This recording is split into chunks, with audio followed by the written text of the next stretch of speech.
अभी absorption and amalgamation की बात होगा।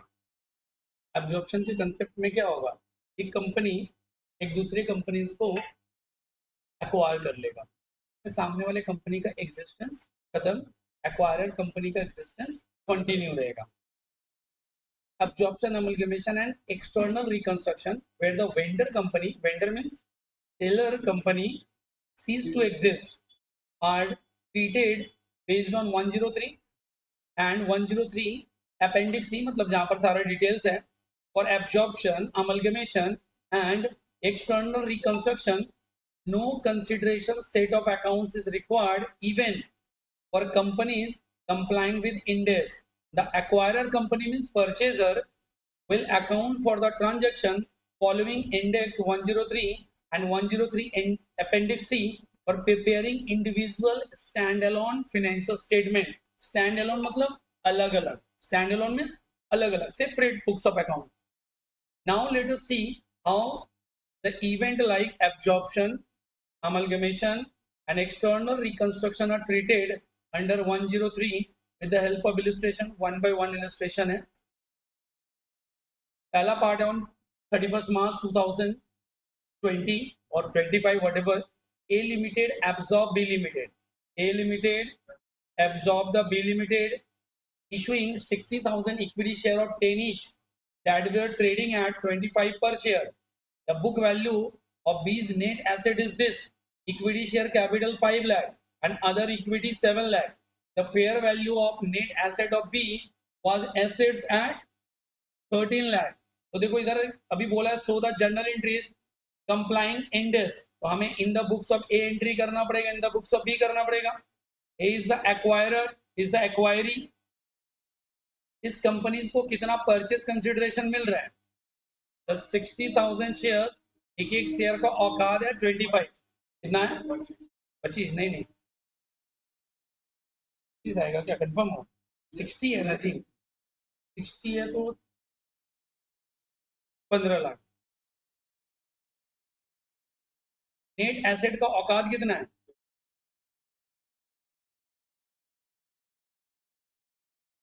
इस वाले कंपनी के लिए रियलाइजेशन प्रॉफिट हो जाएगा 2 लाख का। इस वाले कंपनी के लिए गुडविल हो जाएगा 2 लाख, गुडविल हो जाएगा 2 लाख रुपया। और बाकी बात जो शेयर का पेमेंट है वो शेयर होल्डर का पेमेंट हम लोग कर देंगे। जैसे इक्विटी शेयर का पेमेंट कितना है? 12 लाख, 5 लाख। अदर इक्विटी का मतलब होता है रिजर्व एंड सरप्लस, कितना है? 7 लाख प्लस 2 लाख का प्रॉफिट हुआ तो भी किसको मिलेगा? इक्विटी को। टोटल कितना हो गया? 15 लाख। ये आदमी पेमेंट कर कितना रहा है? 15 लाख का 15 लाख। एंट्री क्या हो गया? नलीफाई हो गया, मैच कर जाएगा। लेकिन एंट्रीज करने के बाद में ये एंट्रीज हमें दिखाना पड़ेगा। पहला वाला एंट्री तुम खुद ही कर सकते हो, करो एक बार वेंडर कंपनी में, मतलब ए वाला एंट्री खुद से करो। बी किया नहीं है लोग, ए वाला एंट्री खुद से करो।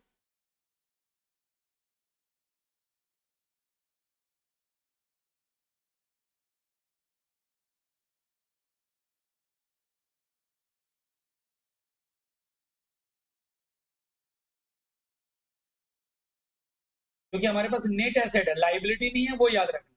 हमारे लिए एंट्रीज क्या होगा? Assets, what ever assets coming. और हमने गुडविल तो डिसाइड कर लिया 2 लाख रुपया।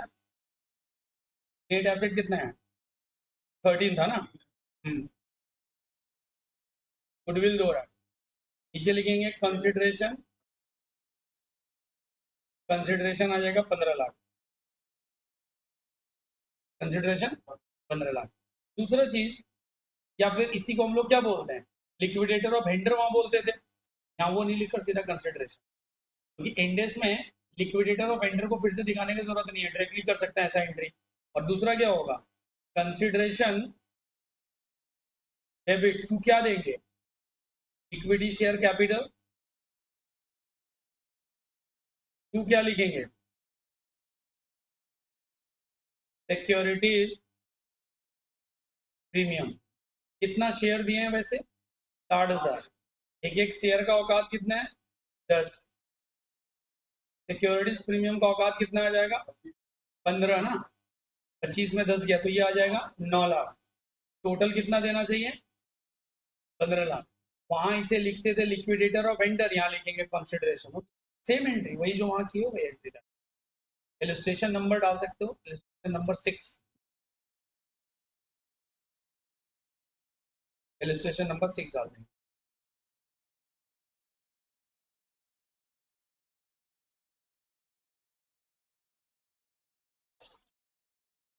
लेकिन एग्जाम में जर्नल एंट्री ड्रॉ करके लिखना, और नरेशन कंपलसरी रहेगा, ठीक है, नरेशन करना पड़ेगा।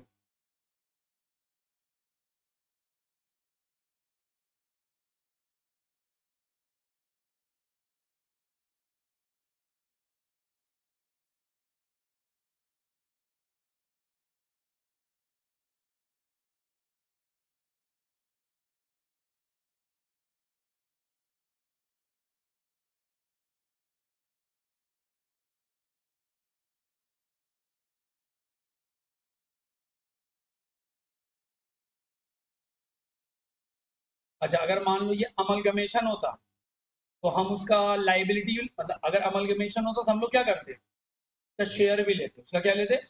बट अगर अमलगमेशन नहीं है तो उसका शेयर लेने की जरूरत नहीं है, शेयर हम नहीं लेंगे, उसका शेयर्स का पार्ट नहीं आएगा।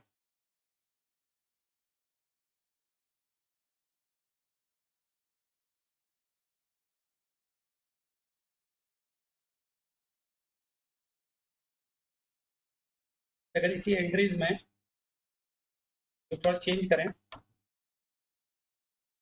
एब्जॉर्प्शन नहीं होकर अगर ये अमलगमेशन होता,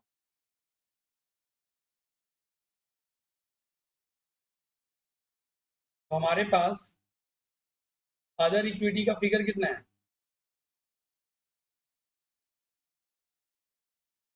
अदर इक्विटी का फिगर 7 रहा है, क्योंकि हम लोग पूरा का पूरा लेते, मतलब अदर इक्विटी भी लेते, मतलब सब कुछ ले लेते उसका। उस केस में हम लोग को एंट्री क्या करना पड़ता?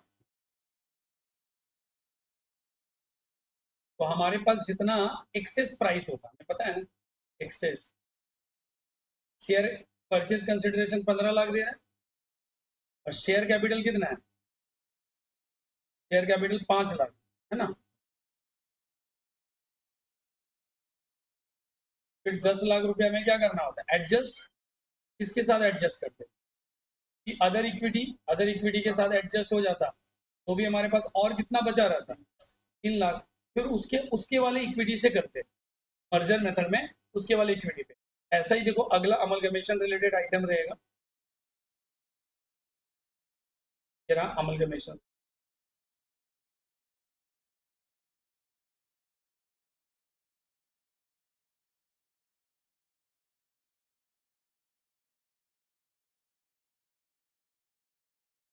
जब अमलगमेशन देगा तो डेटा भी अमलगमेशन के जैसा ही देगा,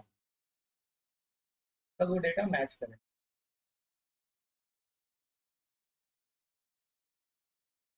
on 31 March 2000, A limited and B limited, अच्छा देखो अभी स्टोरी क्या हो रहा है, ए बी ये दोनों मिलकर ये बन रहा है C, this is the new company, और ये न्यू कंपनी है purchaser. A is vendor, B is also vendor, ठीक है ना। यानी ये दोनों एक्वायरी है, सी इज द एक्वायरर, ठीक है ना।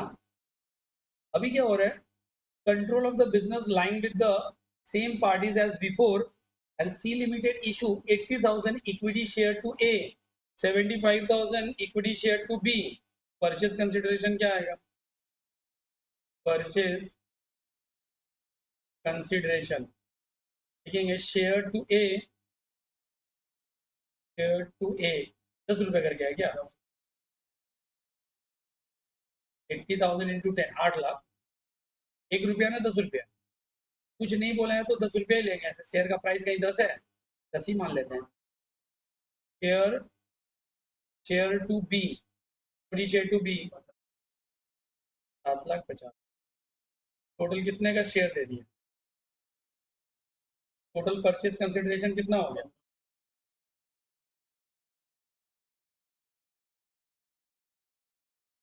हमारा नेट एसेट कितना है?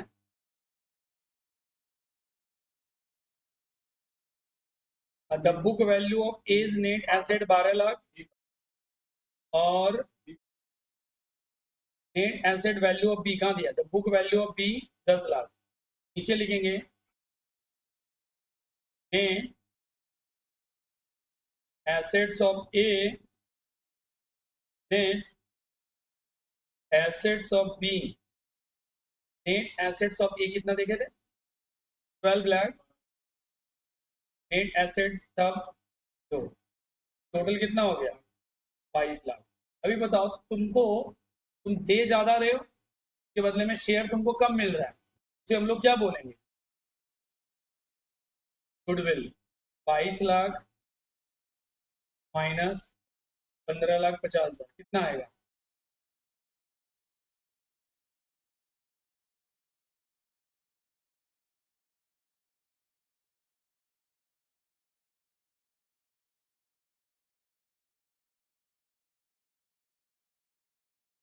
5 लाख, 6 लाख ना, नहीं 6 22 हो जाएगा, तो 6,50,000, 6,50,000। अभी अदर इक्विटी क्या है? अदर इक्विटी है तुम्हारा, अदर इक्विटी है इसका 7 लाख, और इसका अदर इक्विटी है 6 लाख। नीचे लिखेंगे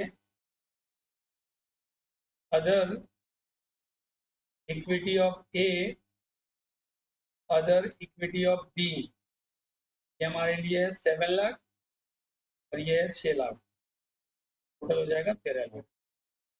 चलिए ये वाला वर्किंग करो। ये तो एकदम इजी वर्किंग था, पिछला जैसा ही, ठीक है ना? वर्किंग को एक बार कंप्लीट कर लो। नेक्स्ट उसके बाद वाला,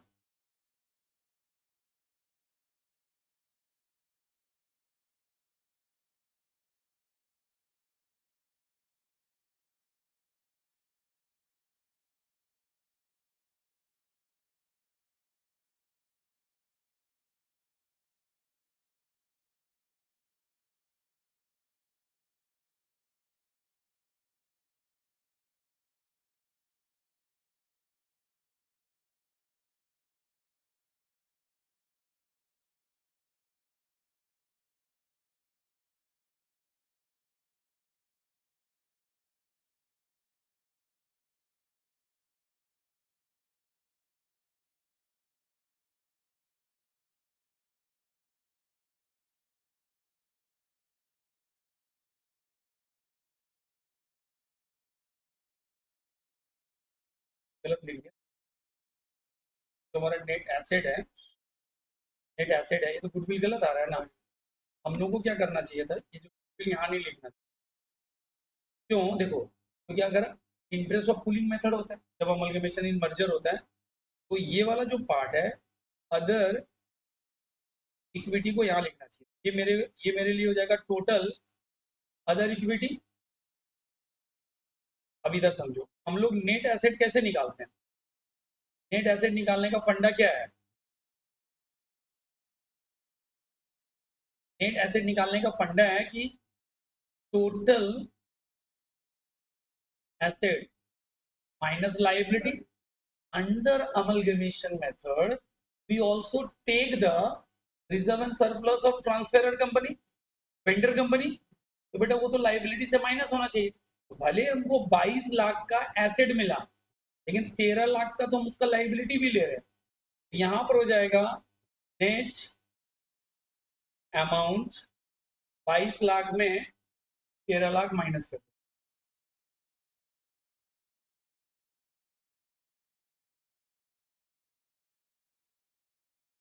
9 लाख। अब मेरे लिए उस कंपनी का औकात 9 लाख है, ना कि 22 लाख, क्योंकि 13 लाख का तो लाइबिलिटी भी ले रहे हैं। लाइबिलिटी मतलब इस केस में, अमलगमेशन के केस में, हम दोनों ही लाइबिलिटी का पार्ट होता है। अब इसका औकात है 9 लाख, अब हम उसको दे कितना रहे? 15,50,000। अब होगा गुडविल, क्योंकि अब हम ज्यादा पे कर रहे हैं। नीचे अब निकालना पड़ेगा गुडविल, क्योंकि ये कैलकुलेशन अलग नहीं होगा, उसी का पार्ट होगा। गुडविल कितना गुडविल आएगा? 15,50,000 पेमेंट कर रहे हैं और एसेट मिला है सिर्फ 9 लाख का, 6,50,000 हो जाएगा गुडविल। जर्नल एंट्री कैसे पास करेंगे? जर्नल एंट्री पास करेंगे नेट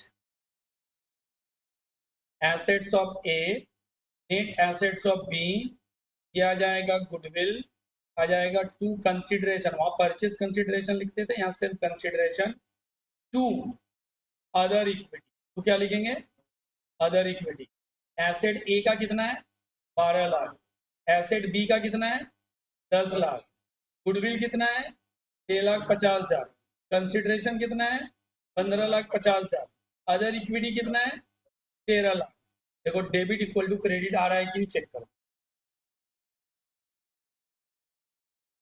अगर आ रहा है तो करेक्ट होगा, नहीं आ रहा है तो फिर टेंशन है थोड़ा सा। आ गया, इसका मतलब यहाँ पे increase नहीं तो वो मेरा तो कैपिटल रिजर्व राइज हो रहा था, वो सब गलत हो रहा था, क्योंकि हमें तो रिजर्व एंड सरप्लस, देखो अमलगमेशन में रिजर्व एंड सरप्लस भी एक लाइबिलिटी ही है, एसेट से एडजस्ट करना। पूरा कर देता हूँ।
तो दूसरा एंट्री पास कर दो, consideration to equity share capital का जो एंट्री पास करते थे, क्योंकि एक्स्ट्रा पैसा नहीं है तो कोई भी वो नहीं होगा, क्या उसको बोलते हैं, सिक्योरिटीज प्रीमियम वगैरह नहीं होगा। एक्स्ट्रा पैसा नहीं, जैसे पिछला बार क्या था 25 करके था ना, तो 15 रुपये सिक्योरिटीज प्रीमियम में गया, यहाँ कोई सिक्योरिटीज प्रीमियम नहीं होगा। हम्म।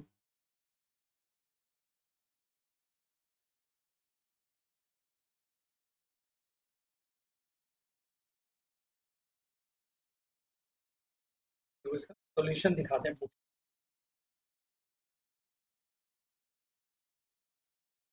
ये जो पिछला वाला सवाल है, ये एंट्री को पास किया और यहाँ पर हो जाएगा कंसिडरेशन, ठीक है ना। अगर ये मान लो यही वाला पहला वाला सम्स को करते तो हमको रीएडजस्ट करना पड़ता, यहाँ पे पहला वाला सम्स को करते तो हमारे लिए एसेट कितना निकला था? नेट एसेट कितना था? 12 लाख। 13 लाख। हमको 13 लाख में देखो, हाँ, यहाँ पर नेट एसेट को क्या कर लेते, एडजस्ट कर लेते। अगर पिछला वाला सम्स को भी इसी मेथड में करना होता, हम लोग को नेट एसेट क्या करना पड़ता, कम कर लेते। तो मेरे लिए नेट एसेट्स हो जाता 12 लाख का एसेट है ही, उसमें अदर इक्विटी कितना था? अदर इक्विटी उसमें था मेरा 7 लाख। कितना था? 7 लाख। तो टोटल कितना आ जाता? 5 लाख। और मेरे लिए जो कंसिडरेशन था वो 15 lakh.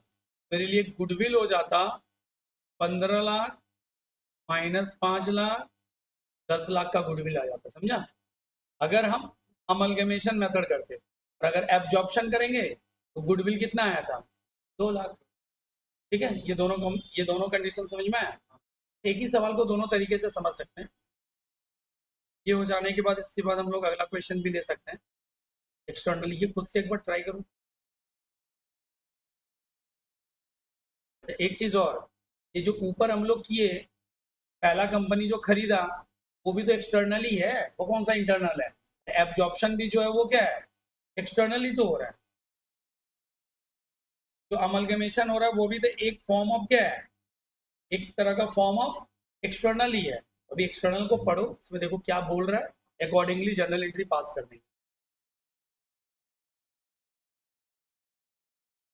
On March 31st, A Limited externally reconstructed into B Limited and B Limited issued 80,000 equity share at the nominal value of 10। तो ये A है, तो B Limited बनाया और A Limited ने एक्वायर कर लिया।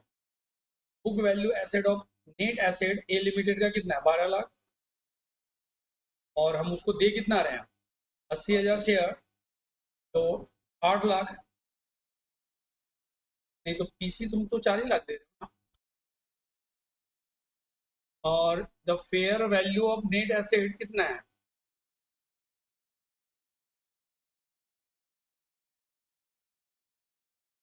15।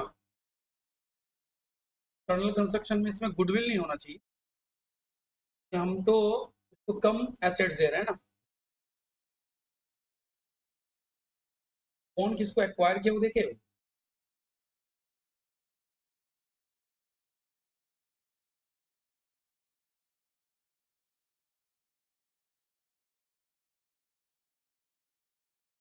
एक्सटर्नल में तो गुडविल कहाँ से लिया, और तो डेटा इसमें है नहीं,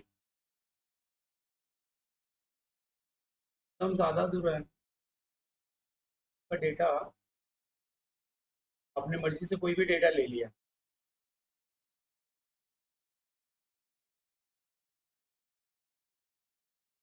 ₹6 लाख को और क्या दे रहे हैं, हम तो कुछ दे नहीं रहे हैं सामने वाले कंपनी को। वही तो कुछ गलत किया ना, ₹6 लाख अपने मर्जी से किया। 8 लाख से तो 12 लाख घट जाए, मतलब 12 लाख भी नहीं, मतलब जो भी है उसका नेट एसेट की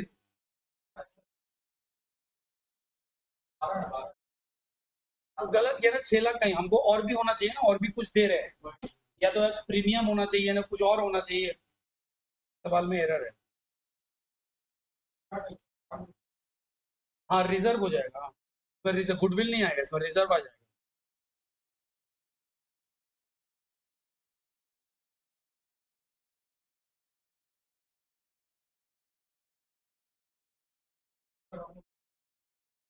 ये लोग यहाँ पर अदर इक्विटी भी तो नहीं है, हम अदर इक्विटी कहाँ से लाए हैं, अदर इक्विटी भी तो होना चाहिए। डेटा तो नहीं है ना, एरर है, एक बार मार्क करके रखो तो प्रॉब्लम है।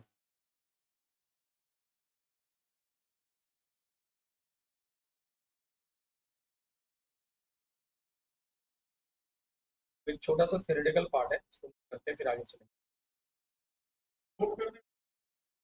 ना ना ना, इसमें थ्योरेटिकल पार्ट में कुछ भी नोट नहीं करना पड़ेगा, जस्ट एक बार देखते हुए चलेंगे।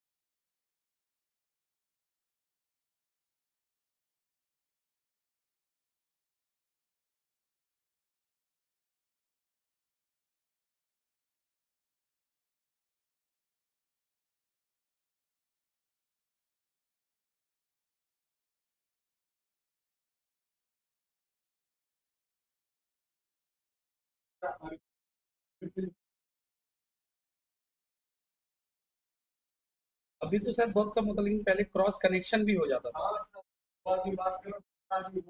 हाँ, ये अभी शायद कम गया, पहले बहुत ज्यादा होता था। देखो, in business combination control of business of acquirer is obtained by acquirer and control of business can be obtained by, कैसे मिल सकता है, एक्वायरिंग उसका एसेट ले लो, लाइबिलिटी ले लो, या फिर उसका शेयर खरीद लो। अरे हम सामने वाले का एसेट खरीद ले, उसका लाइबिलिटी ले लें, तो मेरा कंपनी बन गया, या उस कंपनी का मालिकाना हक मेरे पास आ जाए, हम शेयर खरीद लें, या फिर हम उस कंपनी को लीगली एक्वायर कर लें। लीगल मतलब कभी कभी ऐसा होता है ना, कंपनी अब चल नहीं रहा है, उस कंपनी को किसी कंपनी के अंडर में, जैसे सिक वैसे जनरली होता है, किसी भी तरह से लीगल प्रोसीडिंग के थ्रू मेरे कंट्रोल आ जाए, तो उस कंपनी को हम लोग क्या बोलेंगे, भाई वो कंपनीज अब मेरे कंट्रोल में है।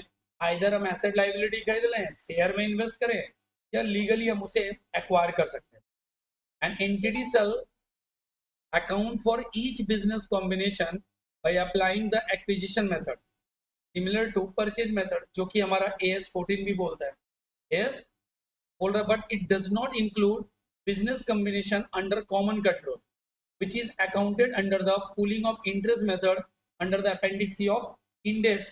इंडेस के थ्रू हम लोग इसे क्या करेंगे, मर्जर मेथड में करेंगे। मर्जर को हम लोग क्या बोलते हैं, बिजनेस कॉम्बिनेशन। मर्जर में बिजनेस कॉम्बिनेशन। अब देखो हमारे पास क्या है, applying the acquisition method required. सबसे पहले तो हमें आइडेंटिफाई करना है एक्वायरर को, डिटरमाइन करना है एक्विजिशन डेट, मतलब कौन से डेट को खरीदा गया है। recognize and measuring the identifiable asset acquired, liability assumed and non controlling interest। पता है ना, अगर किसी कंपनी का 80% हम खरीदे, इस 20% का मालिक कोई और है, इसे हम लोग माइनॉरिटी इंटरेस्ट बोलते हैं, बट इसे हम लोग नॉन कंट्रोलिंग इंटरेस्ट बोलेंगे। किसी कंपनी का तुम 80% तुम खरीद लिए, 80% तुम खरीदते तो बाकी बात शेयर तो किसी और के पास होगा। तो जो बाकी बात शेयर किसी और के पास है, बाकी बात शेयर जो किसी और के पास है, उसके ऊपर तो तुम्हारा कंट्रोल नहीं है, उसे हम लोग बोलेंगे non controlling. Recognise and measuring the goodwill, या फिर एक्स्ट्रा होगा तो उसको हम लोग क्या बोलेंगे, गेन फ्रॉम बार्गेन परचेज। तो वहां पर जो तुम्हारा अभी उल्टा आ रहा था, वहां तुम क्या लिख दोगे, बार्गेन परचेज। कैपिटल रिजर्व की जगह क्या लिखेंगे, बार्गेन परचेज, और गुडविल की जगह गुडविल। हम लोग एक्वायरर को कैसे आइडेंटिफाई करेंगे, और each business combination one of the combining entity shall be identified at the acquirer. मतलब जो अपने अंदर मिला रहा है वो हमारे लिए क्या हो जाएगा, acquirer. Acquirer is the entity that obtain control, उसको कंट्रोल मिलता है। And the guidance of Ind AS 110 shall be used to identify the acquired entity that obtain control of other country, मतलब acquiring. And when it is not clear from Ind AS 110 the following factor, अगर पता नहीं चल रहा है तो हम check करेंगे। In business combination affected by primarily by the transferring cash and other asset or anchoring liability, acquirer is usually the entity that transfer the cash and other asset and or the anchor the liability। तो देखेंगे भैया किसने ये जो asset दे रहे हैं, दे किसको रहे, फाइनली जो लेने वाला है वही एक्वायरर है।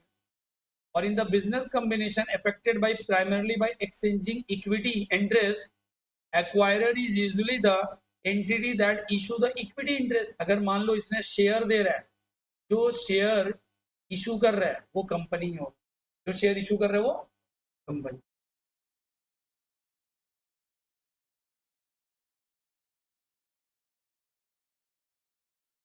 अब यहां से 2-3 पॉइंट है,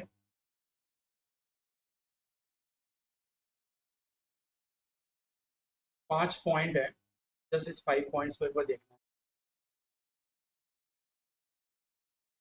ये सारा ट्रांसफर मतलब एक्वायरर का नेम जानने के लिए परफॉर्म करेंगे, एक्चुअल में एक्वायरर है कौन। जैसे जो 20% है वो एक्वायरर नहीं हो सकता क्योंकि उसके पास कंट्रोलिंग राइट नहीं है। बस 2-3 पॉइंट है, मैं रिकॉर्डिंग ऑफ कर देता हूँ, जस्ट गो थ्रू, पढ़ के कॉपी में सॉल्व करना। फर्स्ट टास्क, ये तो क्या होगा, सिर्फ पढ़ते जाएंगे, सबको एक जैसा होगा। जब प्रैक्टिस किए रहोगे छोटा छोटा सब तो कंबाइन करने में इजी होगा। बोल रहा है कि acquire sometimes obtain control of acquiree in which it already held an equity interest. मतलब कंपनी का 1 लाख शेयर है, 10% मेरा खुद का इन्वेस्टमेंट है उसके कंपनी में, जितना भी होगा। For example on 31 March entity hold 35%। अभी मान लो मैं 10% लिया, ये बोल रहा 35% लिया। In entity B on the date entity A purchase additional 40%। तो पहले देखो उसके पास 35% था, 40।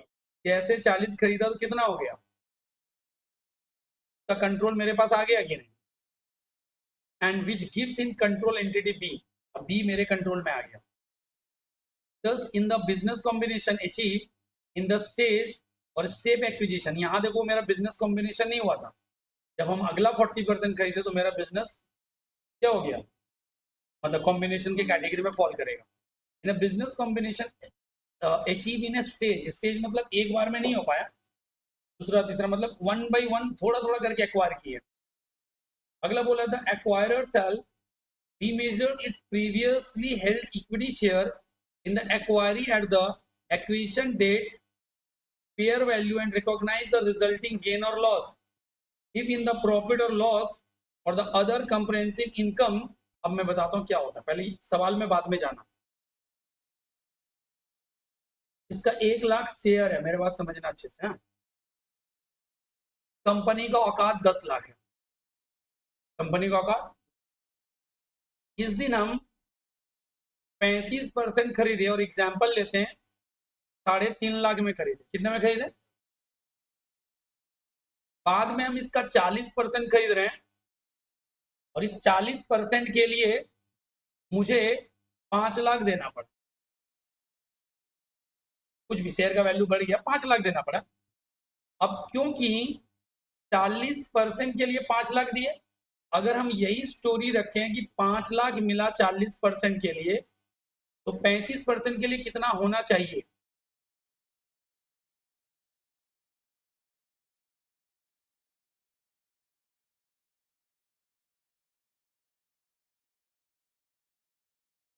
कुछ भी आएगा। हमने इसे इन्वेस्ट कितने में किया था? अभी जब, क्योंकि 40% जब 5 लाख में खरीदे, अभी इसका औकात कितना हो गया? इस पे मुझे गेन हो गया कि नहीं? तो मुझे गेन हो गया, जो भी गेन आएगा। उल्टा, हमने 35% खरीदा था 3.5 लाख, और आज हम 40% खरीद ले रहे हैं 3,60,000 में। तो हम चेक करेंगे कि अगर 3,60,000 40% के बराबर है, तो 35% का आज औकात कितना है?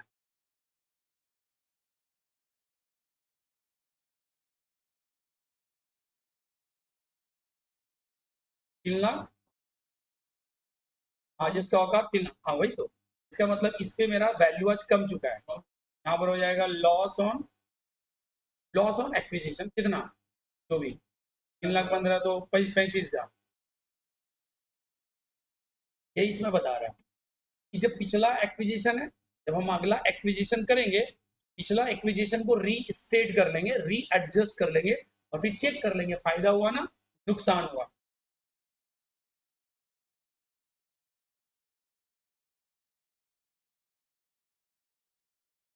इलस्ट्रेशन 9 आंसर है, बट आंसर बाद में मैच कराना। पहले जो एग्जाम्पल में दिया हूं वो एग्जाम्पल फिट आ रहा है कि नहीं वो देखो, पर जस्ट देखो।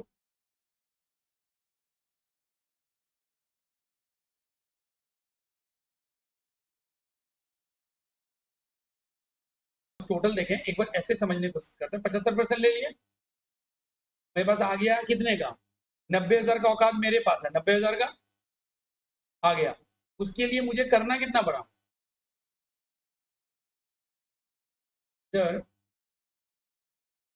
Further 40% stake in B limited, consideration paid 60,000।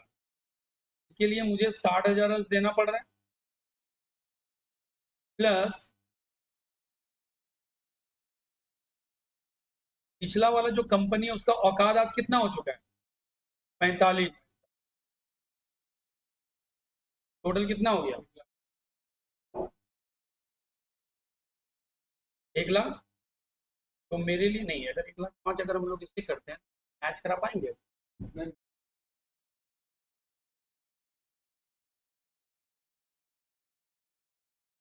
ये 90,000 है, 1,05,000, और मेरे पास टोटल स्टेक है 90,000। ये मेरा हो गया टोटल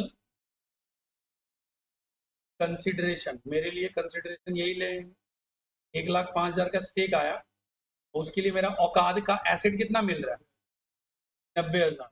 अगर हम 90,000 को करें, तो हम लोग ऐसे भी तो निकाल सकते हैं गुडविल 15,000 का। ये लोग क्या करेगा, इसको रिवर्सल कैलकुलेशन के थ्रू करेगा। इन लोगों का गुडविल आ जाएगा 1 लाख, इन लोगों का गुडविल आ जाएगा 15,000। मैं भी इसका दूसरा तरीका बताता हूँ।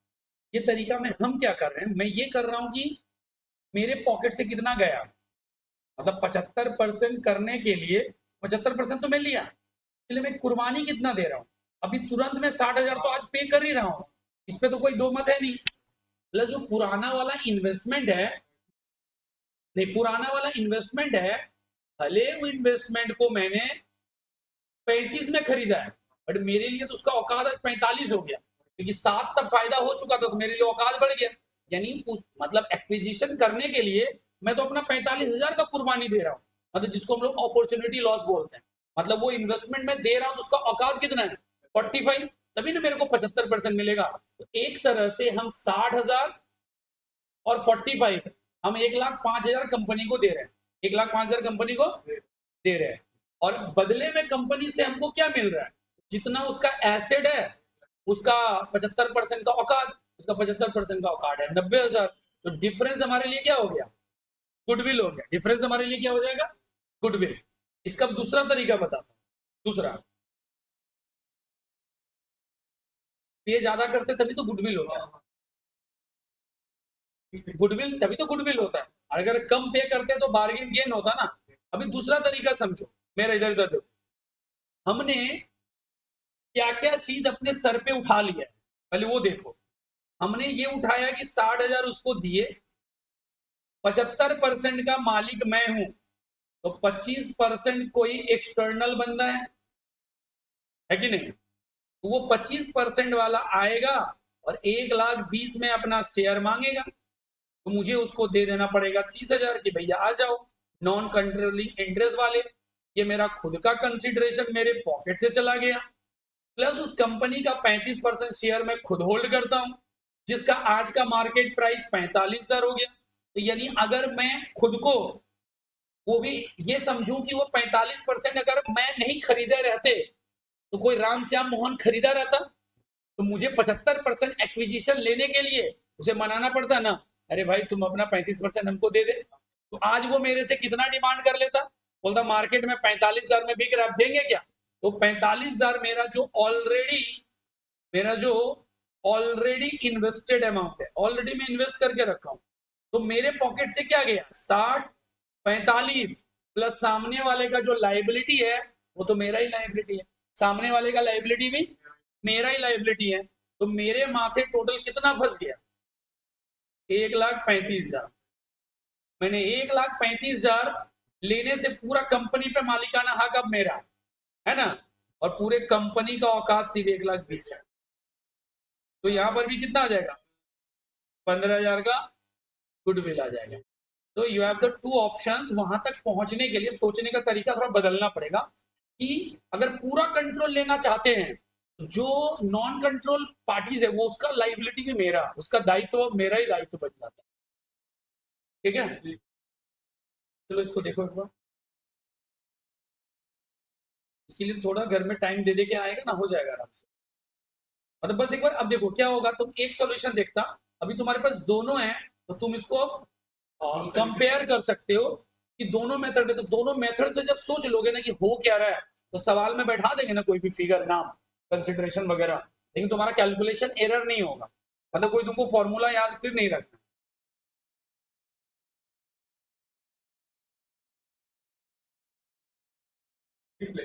हाँ, कर लेने से, दोनों कर लेने से तुम्हारे लिए अच्छा रहेगा, बाद में कंपेयर करना।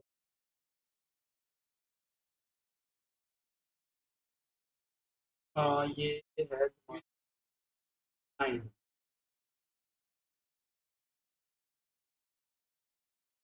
अब देखो में क्या हो रहा है, हमारा इन्वेस्टमेंट की वजह से फायदा कितना हुआ। पहला इन्वेस्टमेंट की वजह से हमें 7,000 का फायदा हुआ, 35 का माल, हमारे लिए इन्वेस्टमेंट बढ़ गया कितना, 7,000 से। और बाद में क्या हुआ,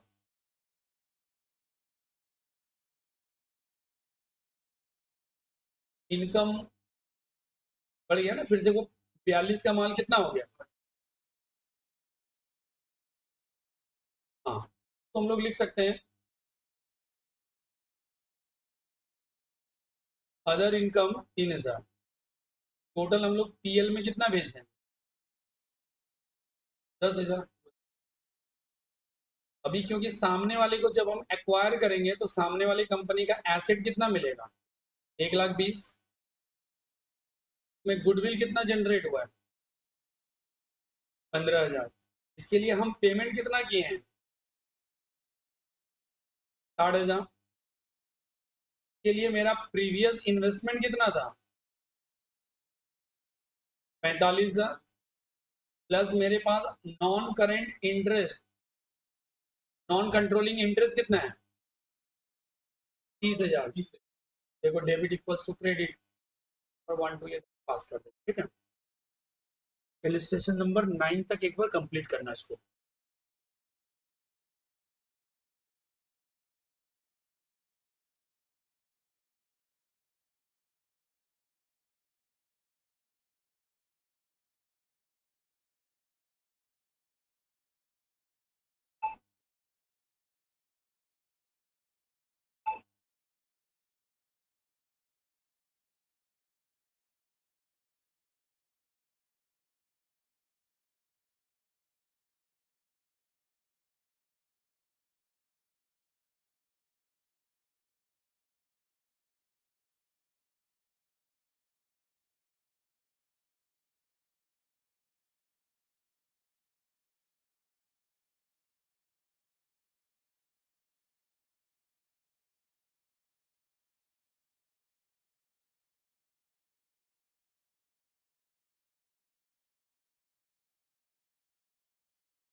ये वाला पार्ट ठीक है बेटा। देखो अब इधर, अब यहाँ से अगर हम लोग जाएंगे,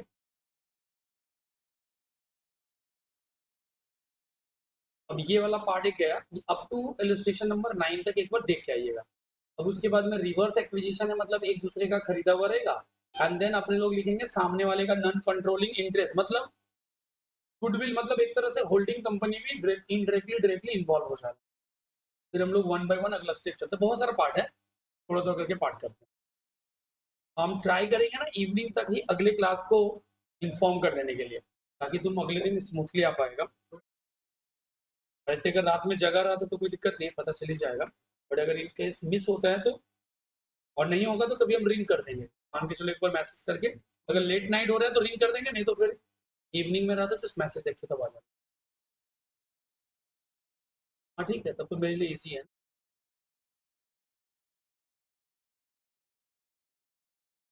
बीच में जो भी क्लास ऑफ रहेगा उस क्लास में तुमको बुला लेते हैं,